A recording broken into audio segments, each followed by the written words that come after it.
MacVoices is supported by LinkedIn Jobs. Find the right person for your business today with LinkedIn Jobs. Pay what you want and get $50 off your first job post at linkedin.com/MacVoices. Welcome to MacVoices Live on Facebook. This is the talk of the Apple community, and I'm Chuck Joyner. Folks, every Tuesday night around 8 p.m. Eastern, we have a featured guest, and we have then maybe some friends join us. Sometimes they do, sometimes they don't. This time we've got quite the full house, so it's bound to be, and let's just call it an interesting evening. And we would love to have you join us. I will be posting momentarily in the chat the information where you can join us in Zoom if you wish. You can be part of the conversation, ask questions. Probably won't get them answered, but you can ask them anyway.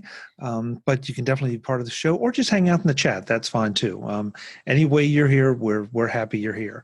And of course, if you're not here now, maybe you'll be here later, because these episodes do get released in the MacVoices feeds. So with that, let me introduce our featured guest tonight, the one that we knew was coming, Mr. Michael E. Cohen of TidBITS and Take Control. Michael, thanks for coming back second week in a row. Well, I don't get out much. Okay, well, if this is the way you get out, then it makes us happy. How's that? That works for me. All right. Also joining us, I'm still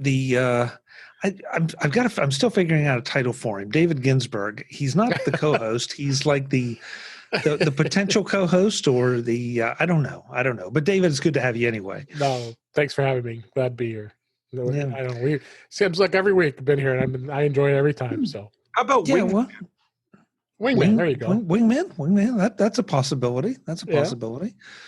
Although, no, never. Look what happened. No, never mind. I was going to say, look what happened to the wingman in my Top Gun. No, that's not good. That's right. Also joining us from a very hot zoned area, Mr. Mark Fuccio. Mark, thanks for joining us. Hopefully you're somewhere safe. We're safe, although there's smoke all over the state. So this morning there was a little bit of smell of smoke in the air, and it cleared up. We had some at the end of last week, but that's just dependent on prevailing wind pattern, and it's better than having fire. So we're safe, and we'll just put up with it. We always put a brisket outdoors and don't have to barbecue it. We can get Oh, that's good. Okay. Good. Well, the important thing, I know we have a lot of friends in California, and I check Facebook every day to see who marks themselves safe, because it sounds like it must be unlike anything they've seen for quite some time. Yeah. So, of course, when the fires get near Humboldt County, everything gets weird. Yeah. Yes. Well, that medicine goes up in smoke. Also, last but absolutely not least, with us from Screencast Online magazine, among other places, Mr. Frank Petrie. Frank, welcome. It's good to have you again. Well, thank you for having me. I'm glad I could make it this evening. It's always fun. And folks, with this panel, man, I have no idea what's going to happen. So, you want to talk about peanut butter? No, let's not go to peanut butter yet. Anyway. I'm working on something with Jeff. We have an idea where we're going to. Yeah. Statue of George Washington Carver made entirely out of peanut butter? No, it was well, what it was is we were talking about a peanut butter in Denver that Jeff turned me on to. So we got a present from the founder of the company because we brought it up. So Jeff and I are trying to figure out what else we would like to own. Mm-hmm. So we were debating talking about Elon Musk a bit. Okay. What the hey? You never know. Yeah. It's a shot. Hey, Michael, did you see that new Ferrari that they came out with? Yeah. No, Michael, I thought we'd start out. You have a bit of a reputation for, I'm not sure if it's exactly the largest Take Control book, but I think it is, and that's Take Control of Pages. Yes, that is true. The revisions are kind of legendary at this point, because every time you do one, it seems to get bigger, and it's just the way it is. But yeah, actually, that may change a little bit. Joe has been begging me to kind of get this monster under control. Part of the problem has to do with the way it came to be written in the first place. in 2013, when Apple basically yanked the rug out from under iWork and reestablished it completely, they threw away all the iWork apps and released brand new ones, which lacked a whole lot of features and were entirely different than what had come before. That's when we decided to write this Pages book, because the one thing that revision brought in was the fact that finally, for the iWork apps, if you did a document on your Mac and moved it to your iPad or your iPhone, it would still work perfectly. It wouldn't get corrupted, which hadn't been the case before. There are all sorts of things you had to do to make sure that the document you started on your Mac didn't get completely blown out when you moved it to a different platform. Instead, Apple decided to build it all on a common code base. In the process, they threw away a huge number of features, but they now had a word processing app that worked on the Mac, it worked on your iPhone or your iPod or your iPhone, and it even worked in a web browser. And so at Take Control, we thought, wouldn't it be cool to write a book that covered all these versions of the same app on these different platforms? And knowing that it would be a really hard thing to do quickly, we decided to release the book in installments. And so it started off with, an introduction to what was going on, and then an enormous chapter called Where is Everything? That basically let people find all the basic features of Pages on the various platforms. And then in subsequent installments, we tease out more detailed discussions of things like styles and graphics and using other media in your products and collaboration and like that. That would come in installments. And so we needed this one Where is Everything chapter to get you all going. The problem is that chapter, it's like 80 or so pages now. It's enormous, even though it basically just is a little summary. And so I said to Joe, we've got to change this around. And he said to me, we really have to change this around. So in the next edition, it's probably coming out a little bit after Big Sur, and I'm working on it now. I'm attempting to bring things back into scale. Also, even though Pages does work in your web browser and on your iPhone or your iPod Touch, most people don't use it on those devices except to check stuff out quickly. You'll do a little bit of collaboration in the web browser, maybe with people who don't have Pages, but by and large, if you're using Pages for real, you're either using an iPad or a Mac. And so that's what we're going to focus on in the third edition, with just kind of like lip service to the other platforms, or pointing out things that are really different or limited on those. And also bring that Where is Everything chapter back into some sort of focus again. So it's going to be a complete revamp this time around. Yeah, Plus, bringing in all the extra features as Apple's added in since the last time the Pages came out, which includes really updated ebook preparation stuff, drop caps, which is kind of important if you're into book design, and a whole bunch of other things. So that'll be covered too. Well, and of course, we'll have you on MacVoices to do one of our usual discussions about the updates and the I've revisions. lived so long. Yeah, yeah. I must have rewritten this book 500 million times. Yeah, well, that's okay. I mean, listen, I think that's a good sign that Apple's paying that much attention to it, that it requires those kind of updates.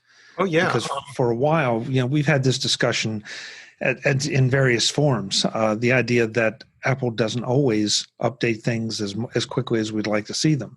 And so the fact that they're paying attention to it is a good thing, I think. With word processing in particular, Apple has a very interesting history. I mean, the very first Mac that came out with an Apple-supplied word processor for free called Mac Write. Mm-hmm. And that kind of like really got the ball rolling with Apple and word processing.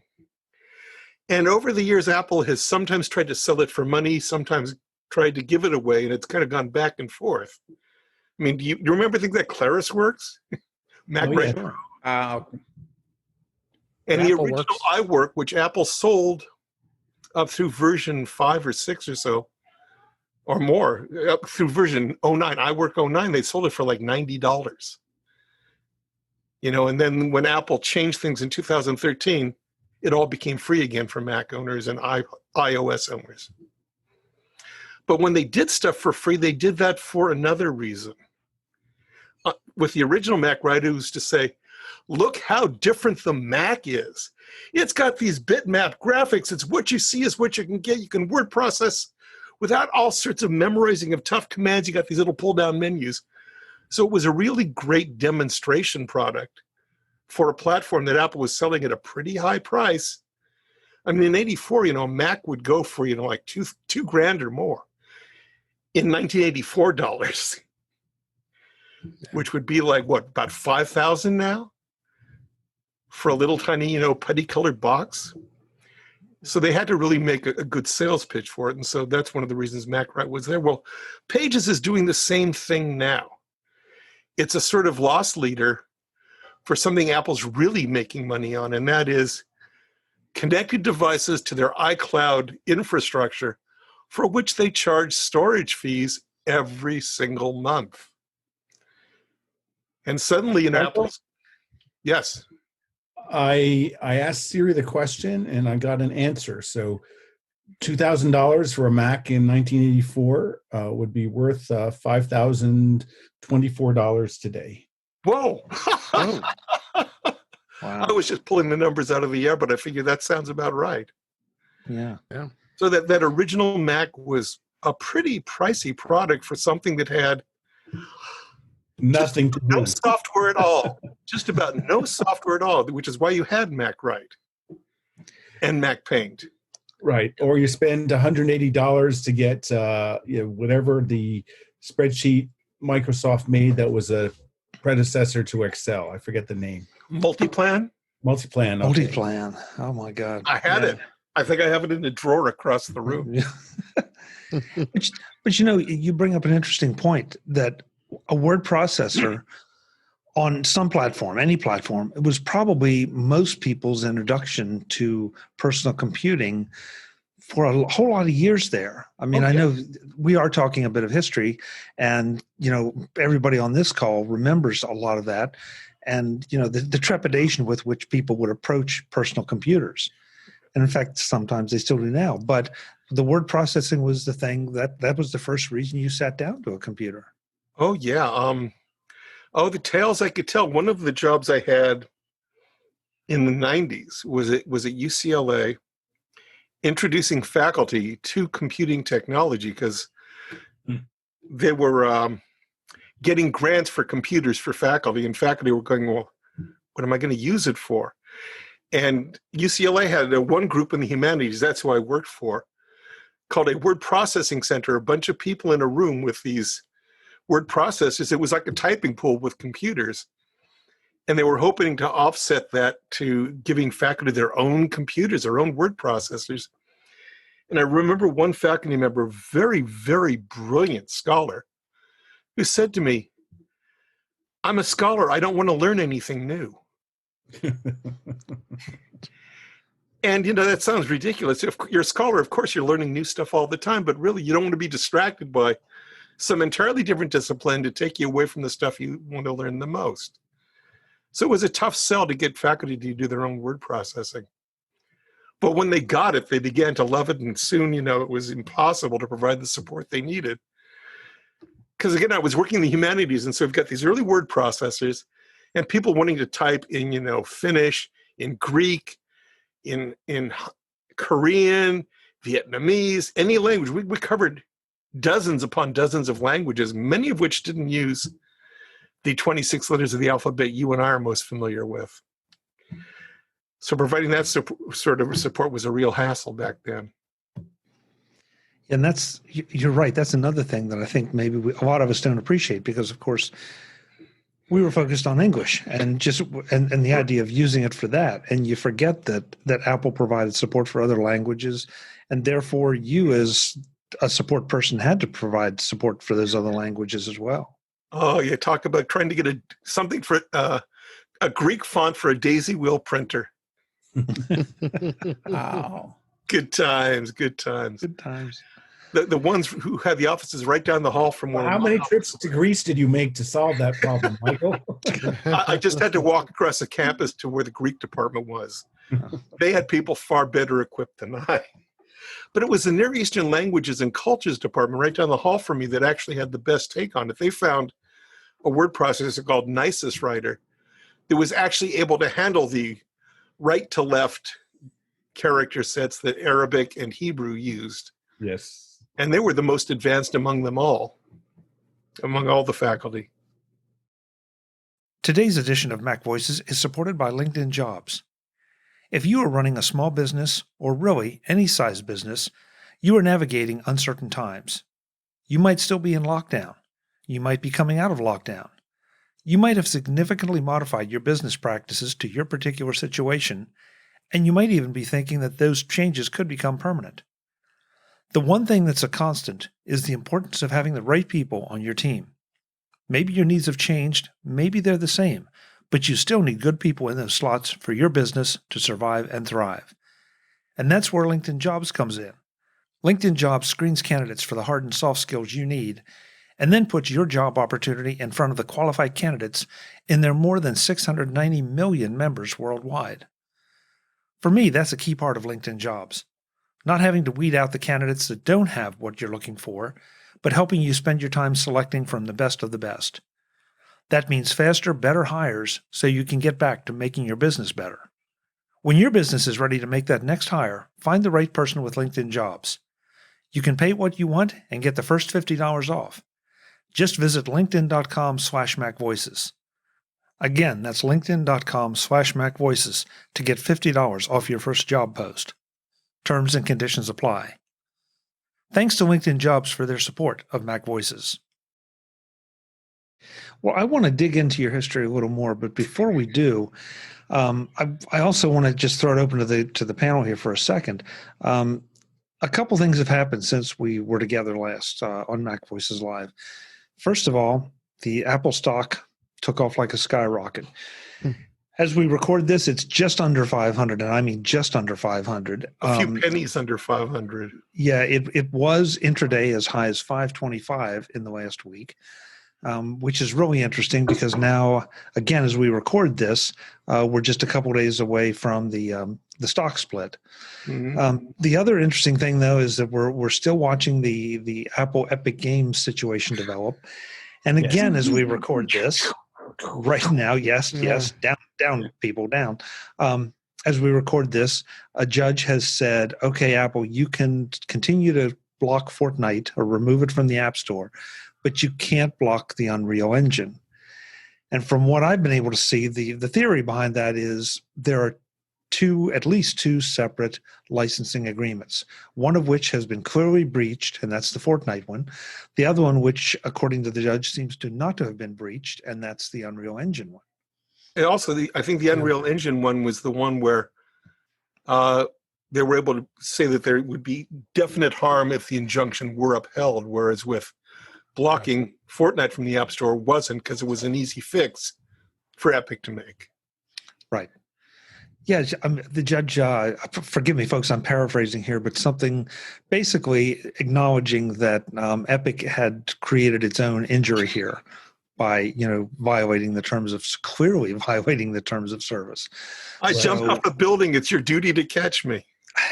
Yeah, exactly. Oh, man, great example. Great example. Right. And so I personally was encouraged by this because it sounded like, at least based on the reporting I was seeing, that the judge isn't being intelligent about it and not taking a broad brush for either party and really is digging into it. I'm curious to see what the group thinks.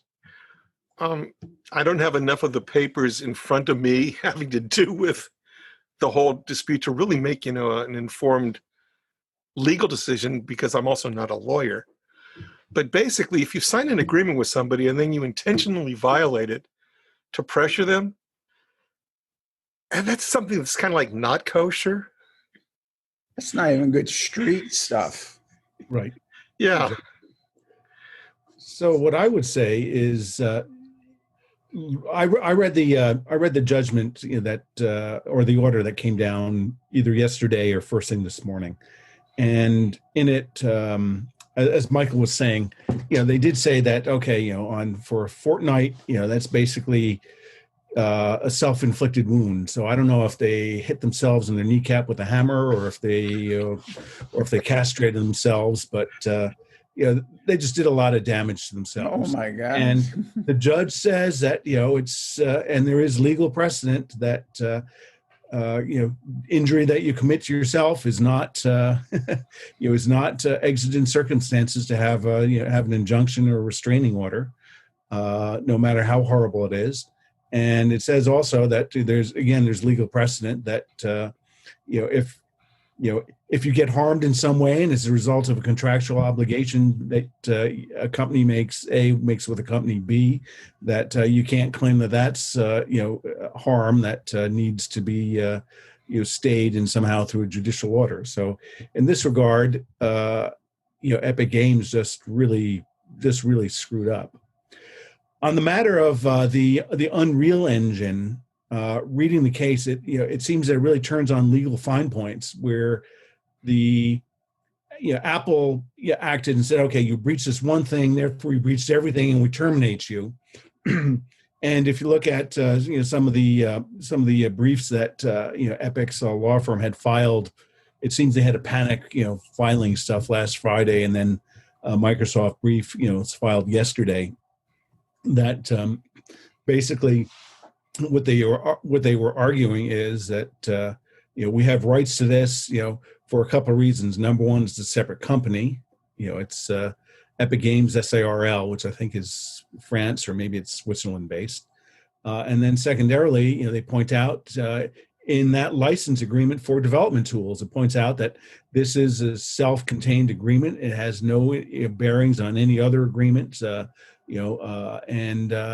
I think on those two bases, the judge ruled, correctly, I think, that they couldn't block it. I mean, in point of fact, I really wish that they would have been able to block it, but Apple, they didn't have the right power on their agreement. So I think now we should have a drinking contest to see if it's 1, 2, 3, 4, 5, how many days before those agreements change.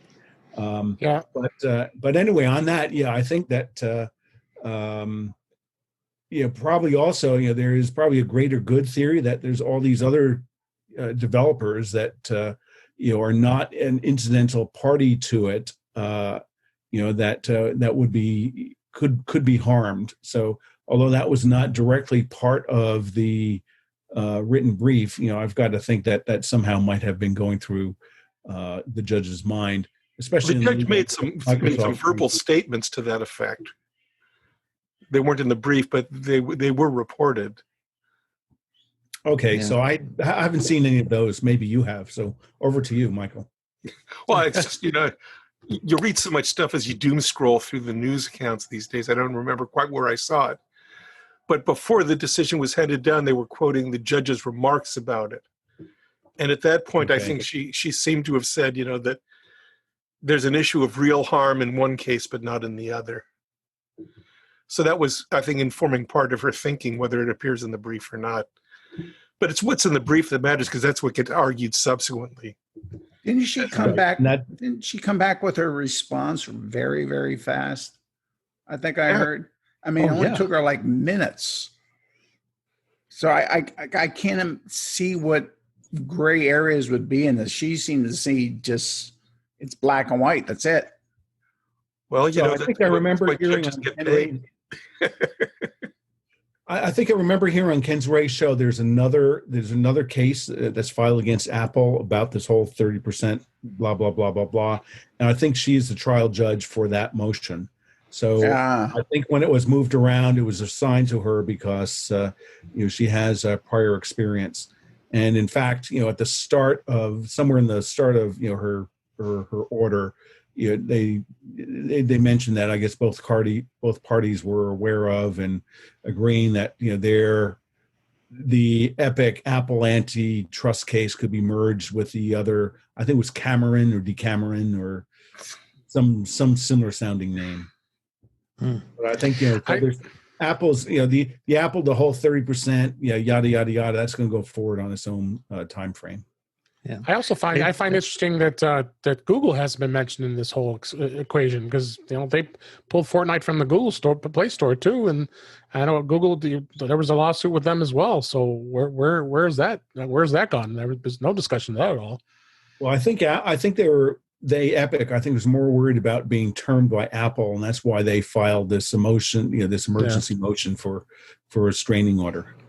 Whereas Google, as we know, I mean, if you're in the Play Store, that's great. If not, there are all sorts of other ways to side load it into the device. Yeah.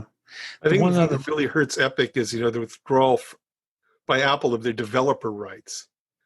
Yeah. If you can't get access to Xcode and all the other stuff, you're kind of sort of dead in the water.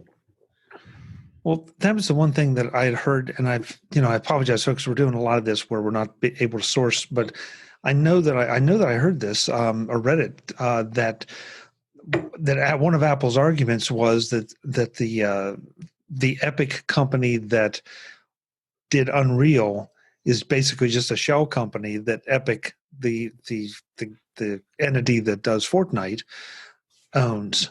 And so as a result, that's one of the reasons different agreements. And Apple's arguing, well, look, if the parent company violates it, then shouldn't all the sub companies, be punished as well?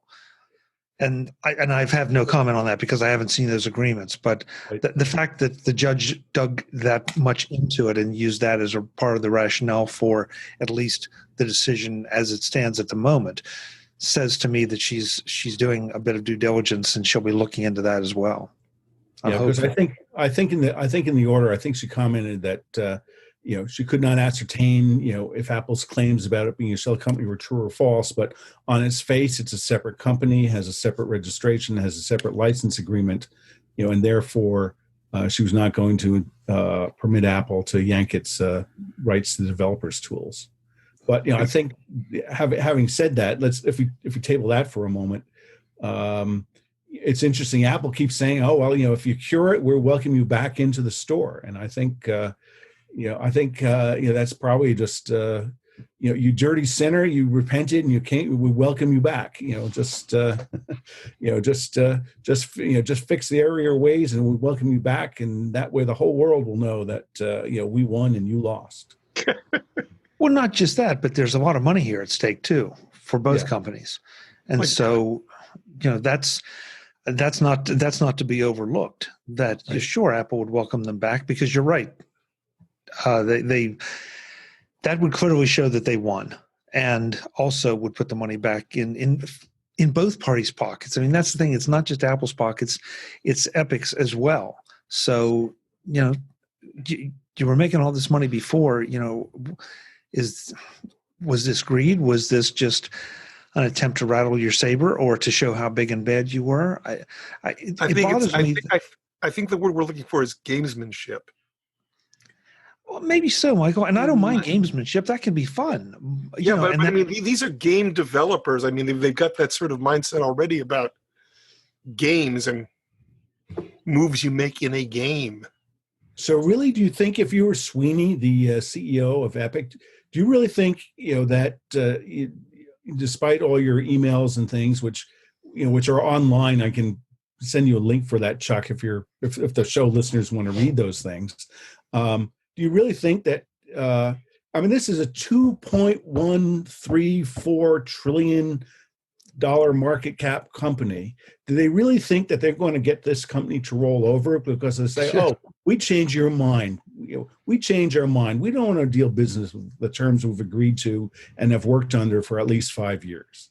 So, I've got to think, that they were just maybe they were smoking some of the forest fire, with drugs in it. Because I can't imagine, on the face of it, why they would think that they would have any logical basis for thinking that they would prevail.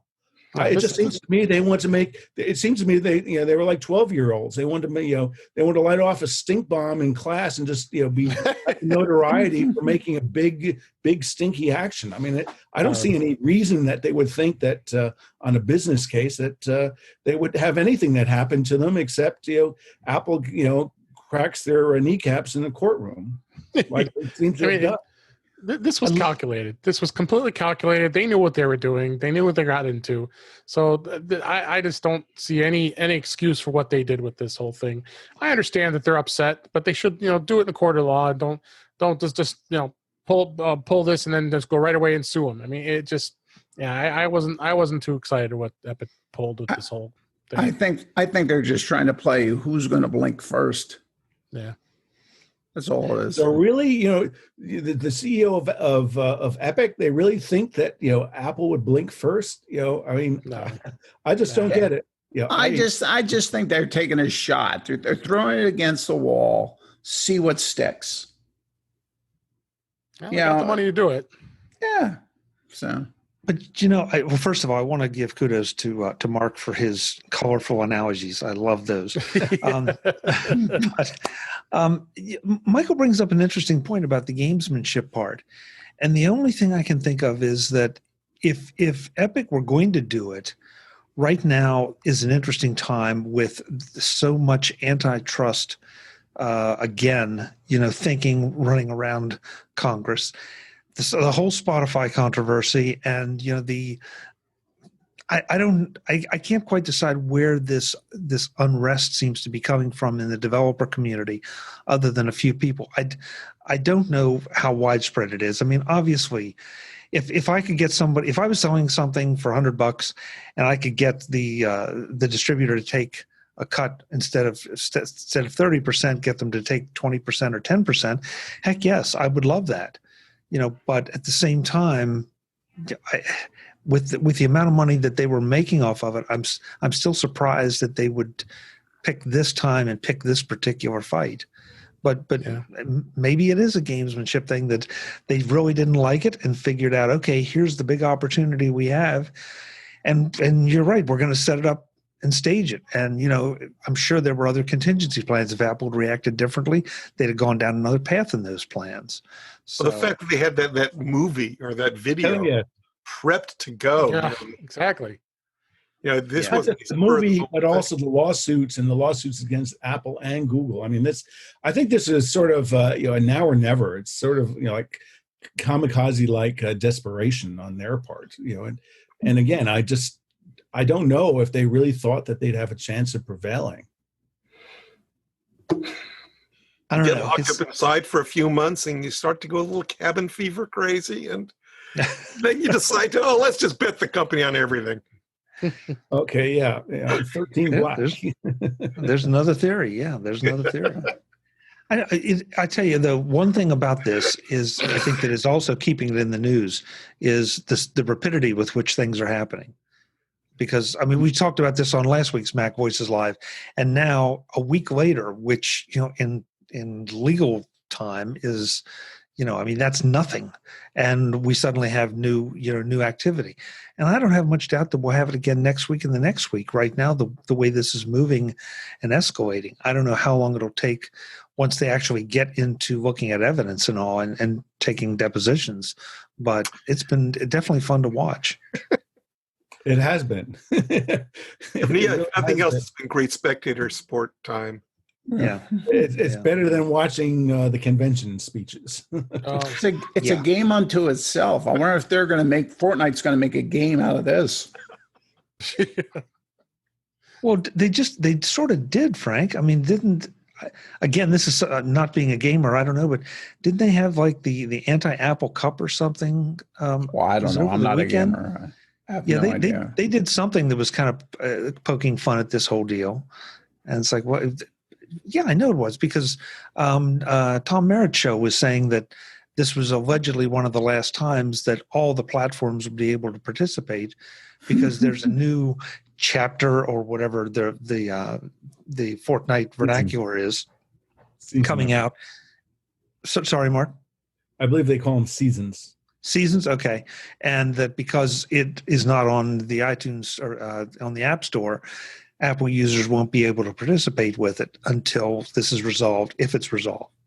So they're making a big deal out of the fact that, okay, we can all play as a multi-platform environment right now, and that'll be the last time. So who knows? Who knows? Yeah, just continuing saga. Michael E. Cohen and our whole panel will be back next time to finish up our discussion of the App Store situation and come up with some examples that you may not have thought about or heard of before that I think you'll find very interesting. Then we dig into Michael's background in ebook production, because Michael was there at the beginning of ebooks when people started first thinking about putting books on computers, and how things evolved and some of the intermediate steps along the way that you might not have thought about or might have overlooked before we got to what you and I know as ebooks today. That's next time on MacVoices. I hope you'll join us then, but until then, and as always, thanks for watching. Visit MacVoices.com for show notes and to connect with Chuck on social media. Get involved in our Facebook group or like our Facebook page, and get more out of your Apple tech with MacVoices Magazine, free on Flipboard and on the web. And if you find value in it all, consider supporting us through either our Patreon campaign at patreon.com/MacVoices, or by making a one-time donation via the PayPal link on our front page and in the show notes of each episode. You will join these fine people who help bring you MacVoices.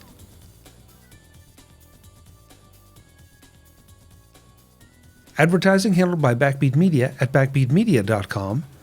Bandwidth provided by CacheFly at cachefly.com.